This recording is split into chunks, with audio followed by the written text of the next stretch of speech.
Hello everyone, welcome to my channel Rishka's garden. তো আজকে আমি তোমাদের সাথে একটা জিনিস শেয়ার করব। আমি দেখে বুঝতে পারছি না এটা কি জিনিস, তো তোমরা দেখে বলো যে এটা কি ওই জিনিসটা নাকি। তো চলো তোমাদের সাথে শেয়ার করি সেই জিনিসটা। হ্যাঁ, এটা হচ্ছে গিয়ে ড্র্যাগন গাছ, আর ড্র্যাগন গাছেরই হচ্ছে গিয়ে এই মূল জিনিসটা, সেটাই তোমাদের সাথে শেয়ার করব।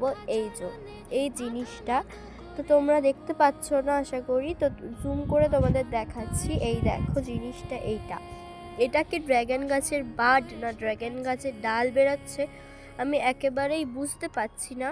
তো তোমরাই একটু দেখে বলো যে এটা ড্র্যাগন গাছের বাড না ড্র্যাগন গাছের ডাল বেরোচ্ছে। অবশ্যই করে কমেন্ট করো, কারণ আমি ভীষণই এক্সাইটেড। আর দেখো তার পাশের ডালটাতেও কিন্তু এরকম দুটো জিনিস দেখা যাচ্ছে। আর দেখো তার উপরে আমি লক্ষ্য করলাম গাছটারই মাথার উপরেও একটা এরকমই জিনিস এসছে। তাড়াতাড়ি করে তোমরা কমেন্ট করে ফেলো যে এটা ড্র্যাগন গাছের বাড না ডাল। আর দেখো নিচ থেকেও দুটো ডাল বেরোচ্ছে, সেটা দেখে পুরো স্পষ্টই বোঝা যাচ্ছে যেগুলো তোমাদের তো দেখিয়ে দিলাম সেই জিনিসটা কি। তোমরা তাড়াতাড়ি করে কমেন্টে বলে যাও যে এটা বার্ড নাকি ডাল। আজকের মতন এতটুকুনি, বাই।